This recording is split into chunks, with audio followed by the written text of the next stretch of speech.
Emmanuel. Je m'appelle Juanita Maccarby, l'homme se tenant debout à mes côtés est mon merveilleux époux Victor Maccarby. Voici notre fils, Prince Maccarby, et la charmante femme à l'extrémité est une très bonne amie d'Amy. Nous venons des États-Unis d'Amérique. Je suis si contente d'être ici pour donner ce témoignage. Tout a commencé il y a plusieurs années de cela. Je suis tombée enceinte et j'ai porté cette grossesse pendant 9 mois. Et 6 jours avant l'accouchement, j'ai eu cette sensation de froid dans tout mon corps. Un vent froid a soufflé de ma tête, de mon front, jusqu'à mes genoux. Et après cette expérience, j'ai remarqué que mon ventre était devenu rigide. Et immédiatement, j'ai remarqué que le bébé avait arrêté de bouger dans mon ventre. Et après quelque temps, nous sommes allés au docteur et il nous a dit que le bébé était mort dans le ventre. Et miraculeusement, le bébé est sorti. Nous avons attendu et après 2 ans, par la grâce de Dieu, je suis tombée à nouveau enceinte. Et j'ai porté cette grossesse pendant 9 mois. Et 5 jours avant l'accouchement, la même chose s'est produite. J'ai eu ce vent froid qui m'a parcouru le corps et nous avons immédiatement appelé la sage-femme et nous sommes allés à l'hôpital et on nous a alors dit que le bébé était mort dans le ventre pour la 2e fois. Et ce bébé est aussi sorti miraculeusement. Et ce fut après la 2e expérience, ce fut alors que nous avions remarqué que ceci n'était pas normal. Donc, nous avons commencé à aller dans des églises. Mon mari vivait aux États-Unis en ce temps et je vivais au Ghana. Et donc, je suis allé dans toutes les églises du Ghana. J'ai subi de nombreuses délivrances. J'ai semé beaucoup de graines sous forme d'argent. On m'a pris de grosses sommes d'argent et on m'a assuré que tout irait bien. Nous sommes aussi allés à l'hôpital et les examens ont révélé qu'on pouvait avoir un bébé. Donc, après 3 ans, je suis à nouveau tombée enceinte. J'ai porté cette grossesse pendant 9 mois et 4 jours avant l'accouchement, j'ai à nouveau eu cette même expérience. J'ai eu ce vent froid qui a parcouru mon corps et après cette expérience, j'ai remarqué que le bébé était une fois de plus mort dans mon ventre. Donc, cette fois-ci, du fait des délivrances que j'avais reçues, je me suis dit que je n'irais pas à l'hôpital. Et donc, je suis restée pendant 3 semaines sans aller à l'hôpital. Et je ne savais pas que j'étais en train de m'infliger quelque chose d'horrible. Et à ce moment, le bébé se décomposait dans mon ventre. Et j'avais d'énormes douleurs dans tout mon corps. Et mon ami Demi m'a amené à l'hôpital. Et lorsque nous sommes arrivés, le docteur m'a examiné et a remarqué que le bébé était mort, décomposé, et que quelques parties du corps s'étaient détachées dans l'utérus. Donc, une opération devait être menée. Et il nous a dit que c'est une opération qui présentait 50% de chances de survie entre la vie et la mort, car lorsque le bébé sera retiré, quelques parties du bébé seront laissées dans le ventre. Et cela pourrait conduire à devoir retirer une partie de l'utérus ou l'utérus dans sa globalité. Et j'étais si inquiète car pour une jeune femme qui vient de se marier et qui cherche à avoir un bébé et à la fin votre utérus est retiré, en fait, j'étais si inquiète. Donc, à l'hôpital, nous ne savions pas quoi faire. Emmanuel. Donc, c'est à ce moment que le docteur nous a même laissés car le docteur n'était pas prêt à faire cette opération. Car il a dit que toutes les fois qu'il s'apprête à faire une opération et qu'il a ce sentiment en lui, cela voulait dire que la personne allait mourir. Donc, le docteur nous a laissés à l'hôpital. Durant cette 3e grossesse, 2 semaines avant la date d'accouchement, nous sommes tombés sur Emmanuel TV. Et vous savez, je suis allé dans beaucoup d'églises pour la délivrance. J'ai reçu beaucoup d'huile d'onction J'en ai bu des bouteilles, des demi-bouteilles et des bouteilles entières. J'en ai pris beaucoup. Et j'ai payé beaucoup d'argent. Parfois, il me disait que je devais semer des graines d'urgence de 500 cédis ghanéens, de 1000 cédis ghanéens, de 2000 cédis ghanéens. Et du fait que nous étions à la recherche d'un enfant, j'appelais mon mari et il envoyait l'argent. Et sur la table d'opération, lorsqu'il m'avait préparé pour l'opération, je me suis souvenu que nous avions une prière enregistrée du prophète TB Joshua sur mon téléphone. Donc, j'ai appelé mon amie et elle est entrée furtivement et elle m'a amené le téléphone. J'ai placé le téléphone sur mon oreille, juste à côté de l'oreiller, et je me suis mise à écouter la prière. Et la prière disait, l'homme de Dieu disait, vous êtes libérés, et alors je disais aussi, je suis libéré, je suis libéré. Et je continuais à prier, et peuple de Dieu, j'ai alors vu une main qui s'est posée sur mon ventre, et ce bébé qui était mort et décomposé est alors sorti de mon ventre. Applaudissez pour Jésus. Encore une fois, applaudissez pour Jésus. Donc, lorsque le bébé est sorti, en fait, on m'avait donné les médicaments les plus puissants, des antibiotiques, et ils pensaient que j'allais avoir des effets secondaires. Et le matin suivant, ils m'ont examiné et ils ont vu que tout allait bien.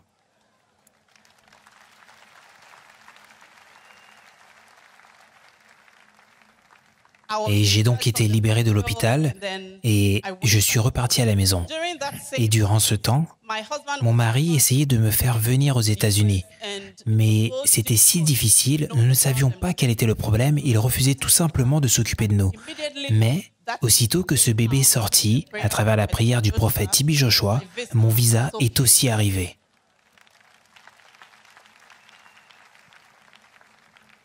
J'ai reçu mon visa de résident permanent, je suis revenu rendre témoignage, j'ai reçu la prière du prophète, j'ai aussi reçu une prophétie et je suis reparti aux États-Unis en 2016. Et immédiatement, lorsque je suis arrivé, par la grâce de Dieu, je suis à nouveau tombée enceinte. Et j'ai porté cette grossesse jusqu'à la marque des 35 semaines, une semaine avant l'accouchement. Et à la 35e semaine, mon mari m'a appelé du travail et il m'a dit qu'il avait entendu une voix dans son cœur lui disant qu'il devait aller à la synagogue Église de toutes les nations. Donc, il a acheté son billet, il a appelé nos amis au Ghana et ils se sont joints à lui et ils ont visité la synagogue Église de toutes les nations. J'étais demeuré seul aux États-Unis et j'attendais son retour.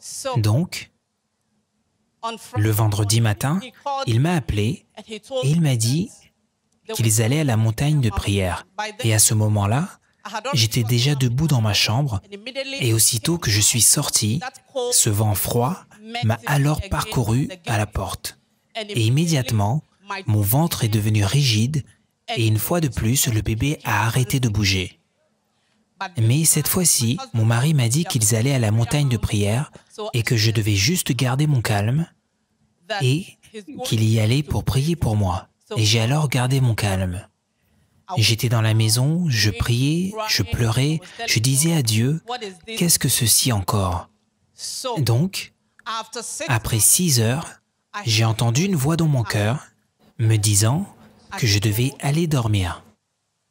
Peuple de Dieu, dans cet état, aucune femme ne peut s'endormir. Mais en 10 minutes, je m'étais endormi et j'ai juste vu une lumière. Nous avions Emmanuel TV dans la chambre, donc je dormais sur le lit, en face de la télé. Et j'ai vu une lumière sous la forme d'un éclair qui a traversé notre porte, puis est revenu vers le lit avec des vibrations et de la foudre et avec beaucoup de bruit. Le lit vibrait, je vibrais, mon ventre vibrait dans la chambre.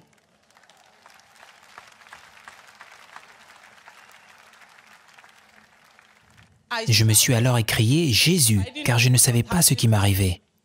Et aussitôt que cette expérience s'est arrêtée, le bébé s'est remis à bouger après 6 heures. Applaudissez pour Jésus.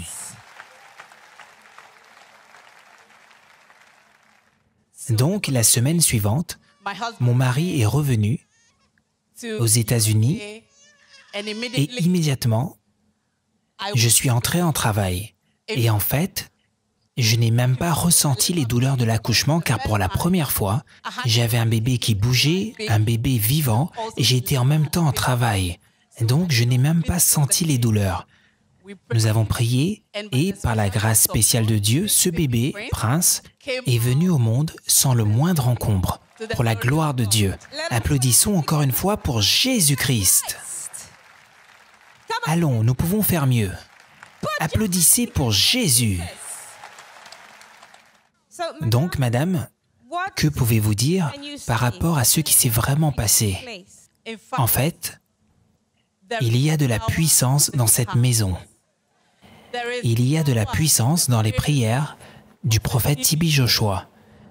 Quand il prie pour les téléspectateurs, que vous écoutiez ou que vous regardiez, il y a de la puissance.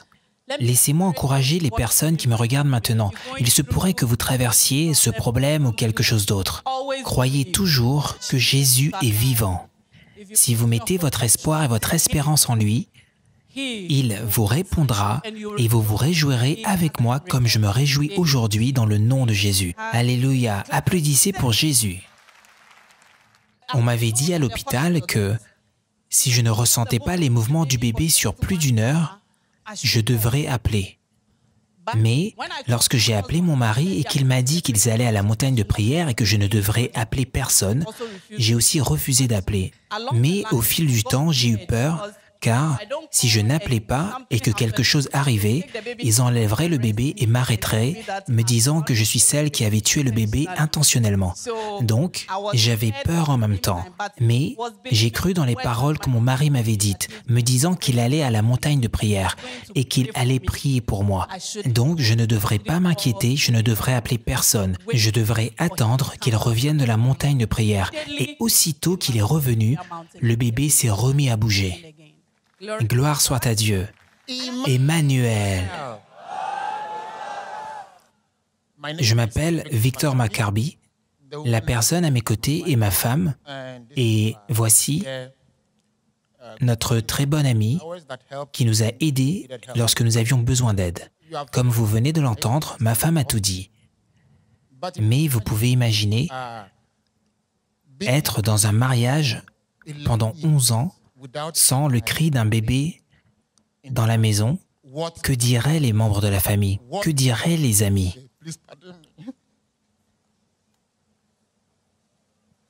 Nous pouvons voir que cet homme verse des larmes de joie.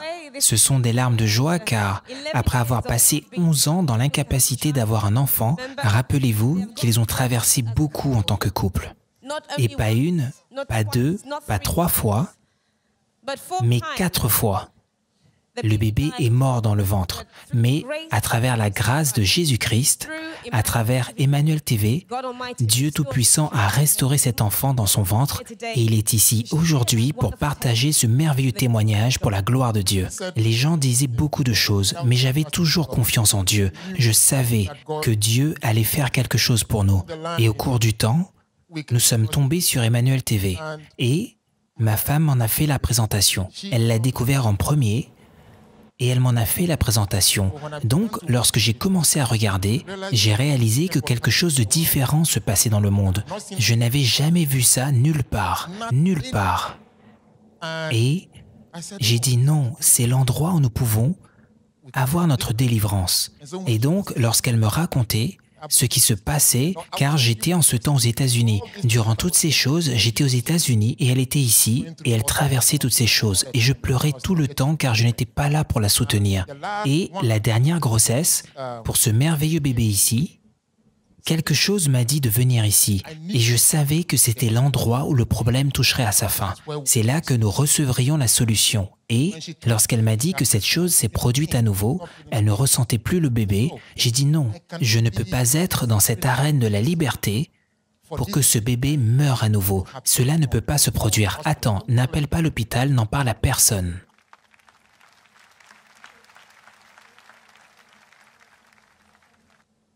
Donc, je lui ai dit de n'appeler personne, de ne pas appeler l'hôpital, de n'en parler à personne. Et je remercie Dieu qu'elle m'ait écouté, car d'autres femmes auraient fait quelque chose de différent, car ce n'est que lorsqu'on est dans la même situation qu'on peut vraiment en prendre la teneur. Donc, Elle s'est tue et elle a écouté mes prières et mes instructions.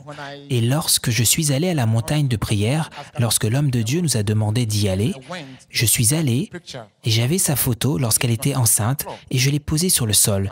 Et j'ai posé ma main dessus et j'ai crié vers Dieu. J'ai dit à Dieu, non, ne laisse pas cette chose se reproduire. S'il te plaît, ne laisse pas cette chose se reproduire à nouveau. S'il te plaît, mon Dieu, c'est la reine de la liberté. Fais que je sois aussi délivré. S'il te plaît, ô Dieu. Donc, après avoir prié, lorsque je suis revenu, elle m'a appelé et m'a dit, « Le bébé est en train de bouger. » Et je ne savais pas s'il fallait pleurer ou rire. Je ne savais pas quoi faire. J'étais juste content. Et j'ai réalisé que l'heure à laquelle le bébé s'était mis à bouger était l'heure exacte à laquelle j'étais à la montagne de prière. Donc, je dirais brièvement qu'il y a de la puissance dans cet endroit. Il y a de la puissance dans cet endroit. En effet, il y a de la puissance dans le nom de Jésus-Christ. Et c'est cette puissance qui a accompli ce miracle pour cet enfant aujourd'hui dans le nom de Jésus. Car nous sommes allés partout, mais sans solution. Et si la solution est venue d'ici, quoi d'autre? Voilà. Il n'y a rien à dire de plus. C'est la terre de la liberté. C'est la terre de la liberté.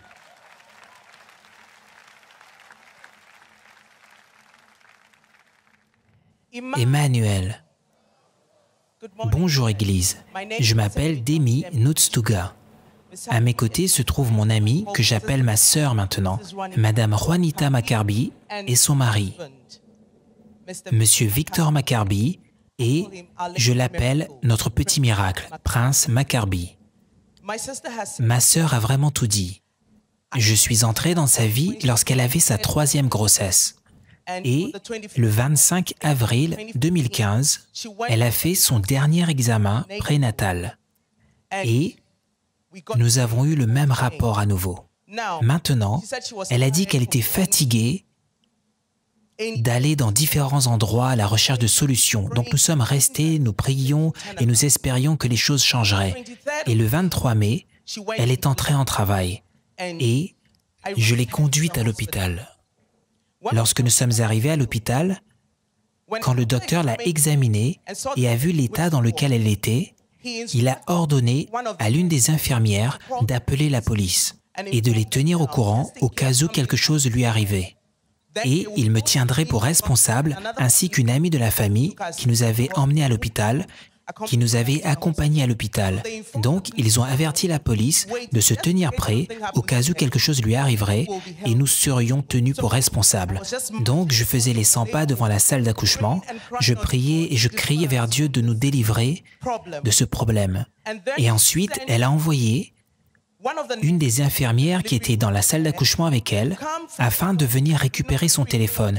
Nous avons l'habitude d'enregistrer les prières du prophète TB Joshua sur nos téléphones, afin que lorsque nous nous déplacions et que nous allions quelque part, nous puissions écouter et prier avec. Donc, je lui ai glissé le téléphone. Et tout ce que j'ai entendu, c'est une des infirmières qui lui disait « Regardez, vous êtes ici, vous êtes sur le point de mourir, vous êtes entre la vie et la mort, et tout ce à quoi vous pensez, c'est votre téléphone. » Mais nous savions ce qu'elle allait faire avec le téléphone. Donc, elle a mis la prière, et c'était la prière de « Soyez libérés ». Donc, elle a mis son oreille sur le téléphone et elle le recouvrait avec sa tête. Donc, j'étais toujours en train de faire les 100 pas devant la porte et j'ai alors entendu une autre infirmière dans la chambre s'écrier « Alléluia, Alléluia, le bébé est sorti ». Maintenant, la situation était beaucoup plus sérieuse car le bébé était non seulement mort, il était par le siège.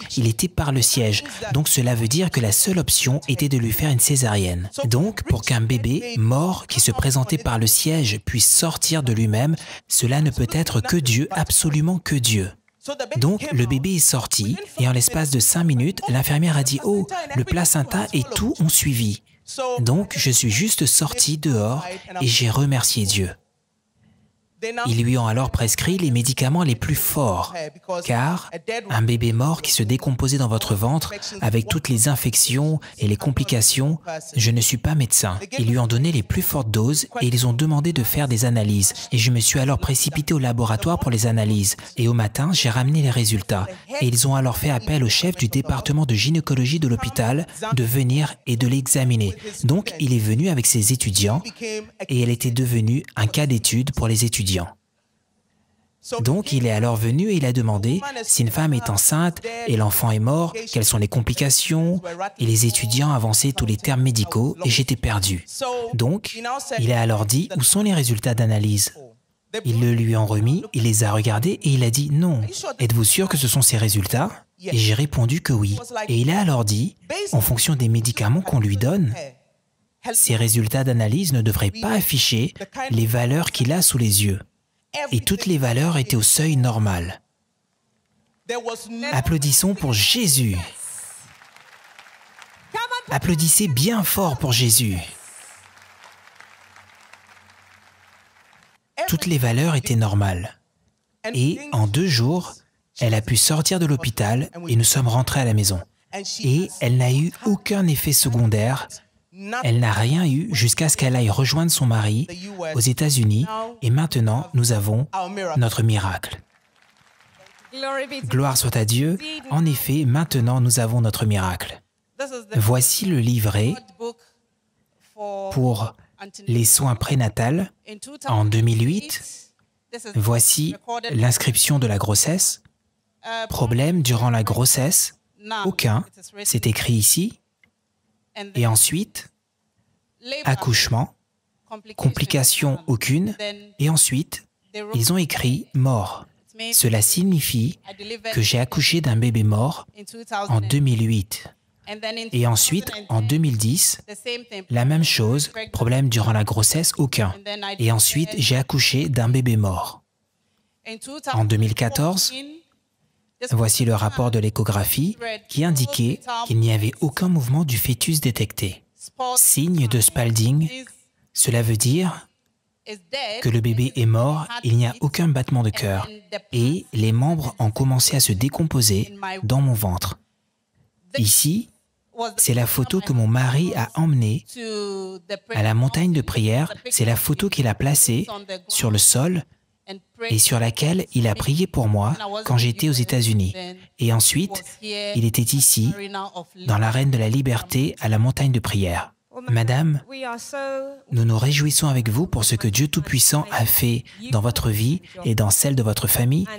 Et nous savons que beaucoup de personnes ont aussi traversé ce que vous avez vécu. Et nous voudrions vous demander, s'il vous plaît, comment pourriez-vous conseiller ces personnes qui traverseraient ce que vous avez vécu? Quel serait votre conseil? Mon conseil sera en 2 parties. Le premier est le suivant. Tous ceux du monde entier qui nous regardent, croyez dans les prières du prophète T.B. Joshua, car il prie dans le nom de Jésus. Ayez foi et faites confiance à Dieu. Croyez que la distance n'est pas une barrière. Là où vous êtes, vous pouvez être touchés. Et ceux qui sont ici dans l'auditorium, ce pourrait être votre première visite, ou la 2e, ou même la 10e. Laissez-moi vous encourager ce matin. N'arrêtez pas de venir ici. Ici se trouve l'arène de la liberté. Gloire soit à Dieu, et nous savons que Dieu Tout-Puissant peut utiliser n'importe quel médium pour nous guérir, pour nous délivrer et pour nous libérer. Et nous remercions Dieu qu'il ait utilisé ce merveilleux médium qu'est Emmanuel TV, qui est le médium au travers duquel plusieurs personnes ont reçu leur délivrance, leur guérison et leur bénédiction. Et nous voudrions juste vous conseiller que tandis que Dieu a réalisé ce merveilleux miracle dans votre vie, vous devriez être proche de lui et faire de sa parole le standard de votre vie. Et nous savons que le meilleur reste à venir dans le nom de Jésus. Et pourrions-nous entendre un dernier mot de votre part, monsieur, juste votre dernier mot? Ce que je peux dire, c'est de croire en Jésus.